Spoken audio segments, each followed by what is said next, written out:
Hello, class. Obviously, if you're seeing this, you're going to be listening to this lecture. That'll be your homework for tonight. So hopefully you have your guided notes, and I'll be walking you through it. So I'm sure many of you guys have heard before, I would assume in elementary school. In 1492, Christopher Columbus sailed the ocean blue. Poem ring a bell? It should. For many, many, many centuries, Columbus was seen as a hero. Somebody who was adventurous and did the unthinkable, finding a new land, and ultimately led us to where we're at today. However, 2019, it's a different world than it was even 100 years ago. Heck, even 50 years ago. Very different. So there are a lot of people out there who believe that Christopher Columbus is a controversial figure, and he shouldn't be celebrated for what he did. That he should be held accountable, or his name in history shouldn't be associated with being a hero. And again, not saying all people believe that. Also, lots of people think he should be deemed as a hero. Historians still debate on that. But a conversation that's been brought up a lot of times with cities and local communities, states, is should we celebrate Columbus Day in October? Is that something we should do? Or should we, as a society, should we be more culturally aware of, what historical figures have done in the past? And as you can see by this picture down here, there have been protests and debates about changing the day from Columbus Day to Indigenous People Day, celebrating those that were native to North America. Even in our own backyard, Oberlin. Oberlin is world renowned as being a very, very liberal community. It's in our own backyard. It's in Lorain County, not that far from Midview High School. But they're one of the first communities to ban Columbus Day. In 2017, I believe, they changed it from Columbus Day to Indigenous Peoples Day because of the history behind Christopher Columbus and what he did. Now, kind of showing you guys this graph down here. You see this at the bottom of the screen. They estimated that around 1518, about 25 years after Columbus landed, there was roughly about 25 million Native Americans that lived in North America. And look what happened by the end of the century, 1583. Went down to under 2.5 million because of what white settlers did and the exposure they brought to North America. And it clashed. European cultures clashed with Indian culture. It's very different. All right, so moving on. All right, so obviously millions of Europeans are going to leave Europe once Columbus finds North America. It's going to pique a lot of people's curiosity, adventurous spirits, and seen as an opportunity to leave Europe to come to America for a variety of reasons. One, as you can see, is untapped lands. These lands have not been touched. Lots of natural resources on these lands, ultimately to make money for business people who want to use those natural resources. Two, they want to open up this land for farming. Back in this time period, 1500s, 1600s, farming was the predominant type of economy. It was built upon farming. If you were in Europe and you didn't have opportunities to own your own lands, well, they could come here and lots of land to farm. Third thing is that many people wanted to leave Europe to come to America to escape persecution. You gotta understand, and we'll talk about this more in the next couple of units. I guess last year in Global you talked about this, about how in the 1600s Europe was not a very tolerant place to be. The kings and the church were the two power groups that held most of the power during this time. They were very closely knit. So if you were not a Christian, especially a Protestant, you did not have a whole lot of opportunities. Businesses wouldn't hire you. Not all, but a lot of them wouldn't hire you. And you just didn't have a whole lot of opportunity to worship the religion that you did. So if you were Catholic, if you were Jewish, atheist, whatever, this was not a very tolerant place for you to be. So coming to America, where you can escape that, could be seen as an opportunity for you.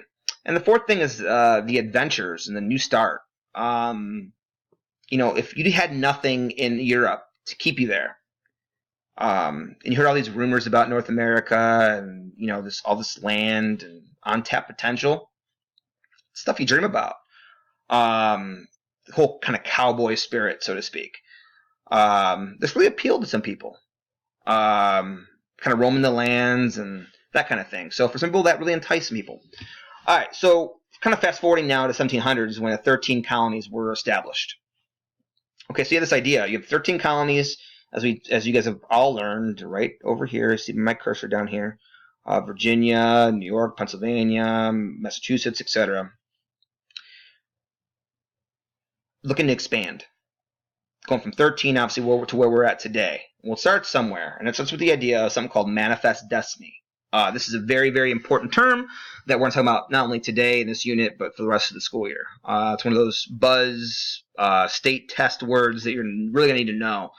But ultimately, it's our belief that us as America, American government, it's our God-given right to expand our country west, to spread our beliefs, our culture, and to influence other people, and to civilize them. Now, who are these other people?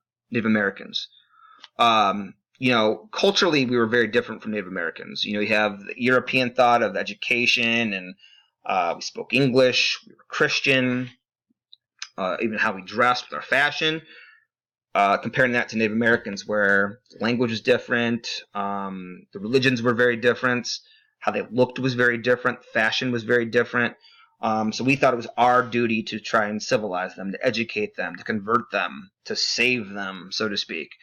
So taking their lands from them and putting it into the American government, that was the idea of manifest destiny. So what led us to that? First one was the idea of the Northwest Territory. This was Ohio, Indiana, that sit up north. You all know. I know it's spelled wrong, but that's a bad word in my class. Wink, wink. Wisconsin and Illinois. These were the first territories to be added into the U.S. And the reason why these are important, as we'll talk about a little bit later on in this unit, these states will become the framework for what do territories need to do to become a state? How do they apply for statehood? Well, these first territories will lay that framework for that. Then you have Louisiana Purchase, as you guys will see my cursor right in through here. A huge swath of land in the Central Plains. We purchased this from Napoleon. And last year in Global, we talked about Napoleon, about how his idea was to create an empire.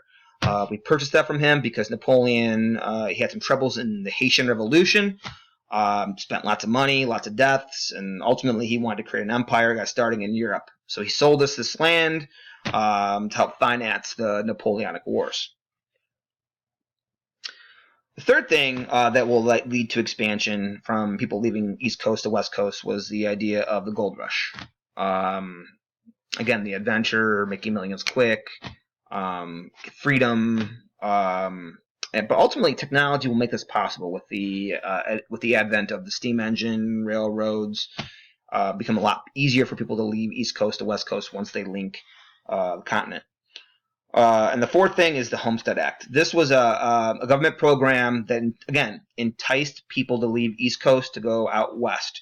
There was lots of land that was up for grabs. And essentially the government gave away millions of acres of land to people to buy, to purchase, to settle, to encourage people to leave and expand and settle these areas. All right, so the Trail of Tears started in the idea and the start of Manifest Destiny started with Andrew Jackson. Now, Andrew Jackson was not a proponent of equality, did not protect Native American rights, and ultimately this act, the Indian Removal Act, will start this Manifest Destiny process, but will leave a black eye on his, at least in terms of how history views him, about what he did to Native Americans. He forced the Cherokees off their land. You see this down here on this map. Georgia, South Carolina, North Carolina, Tennessee, areas in Alabama, Mississippi, basically forced migration. He forced thousands and thousands and thousands of Native Americans who lived on these lands, forced them west. As you see by the picture here, here's the trail. And thousands are going to die from disease, dehydration, malnutrition, along this trail. And ultimately, what they were leading to, they were forcing them from their lands and leading them out west into Oklahoma, settling onto reservations, as we'll talk about later on. All right, so you have this idea now. Well, what do you do with Native Americans? What's the best way to solve the Indian problem? Obviously, you have Native Americans who are fighting back. As you've learned about probably forever about some of the wars and Custer and Sherman and some of their beliefs towards Native Americans. But one of the beliefs that was held by George Washington was that we needed to civilize them. That was the best way to solve the problem. And you guys see here by the picture, this was the Carlisle School was set up. You can see this picture on the left here. You have Native American children were forced to go into the school, and you can see how they came in. They came in wearing the Native American fashion. They spoke Native American, whatever their language was, and look what happens later. They convert. They come to more of a European-style fashion sense. They're taught Christianity, taught English. Basically, our goal was to strip them of their identities. And this typically worked a lot, closer with the younger generation than the older. Older was kind of more set in their ways. Very similar to even to today. If you have families who came from Europe or wherever they came from, typically the younger generations are usually the ones who typically tend to adapt because they go to school. Whereas the older generations typically try to keep their culture intact. All right, last slide. This ultimately is going to lead to the destruction of Indian culture from where it was at in the 1500s, 1600s, 1700s, where it's at today. As we talked about, they were removed from their lands. They were put on reservations. We stripped them of their pride. We stripped them of their heritage. We stripped them of their traditions. And we forced them to no longer be nomadic. Now, what does nomadic mean? It means that you kind of roam the lands freely at your free will. You don't really have a set place where you live, so to speak. Why? Because they followed the buffalo. Buffalo is a sacred part of Indian culture. They used the buffalo for everything, whether it was not just for food, but for everyday items. So they followed where they went, where the buffalo went, they went. So very, very important part of them. So when we forced them from their homes and put them on reservations, then the land was very sacred to them. So not just the buffalo, but the land in general, being their lifestyle. That's how their great-great-great-grandparents lived, their great-great-grandparents, their great-grandparents, their parents, and themselves. That's all they ever knew. So that land was very, very sacred to them. Leads me to my third point, obviously, to talk about the destruction of buffalo. At the start, there was overestimated over 60 million buffalo at one point roamed North America. Well, that number went from 60 million down to a couple thousand. Essentially, the U.S. government had a program where we were encouraging and even paying hunters to slaughter buffalo. Not eat them, not use them for anything, just slaughter them. And as Indians began, and as Native American groups began being pushed west, they'd go into these fields and just find these slaughtered buffalo intact. The hunters weren't using them for anything. They just knew how sacred they were to the Indians, and if the Indians didn't have the buffalo, they couldn't live, and hopefully they would adapt. They would go in the reservations, and they would just basically be less of a problem, so to speak.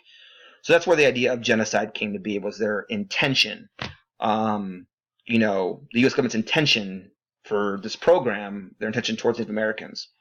Again, last year in Global Issues, we talked about the Armenian genocide, Bosnian genocide, Rwandan genocide. A lot of historians today, they're kind of split on it. Was what the U.S. government did to Native Americans, was it genocide or not? Was it their aim was to wipe out the culture of Native Americans? Still a debatable topic. Depends on your perspective. I know it's a very controversial issue to talk about.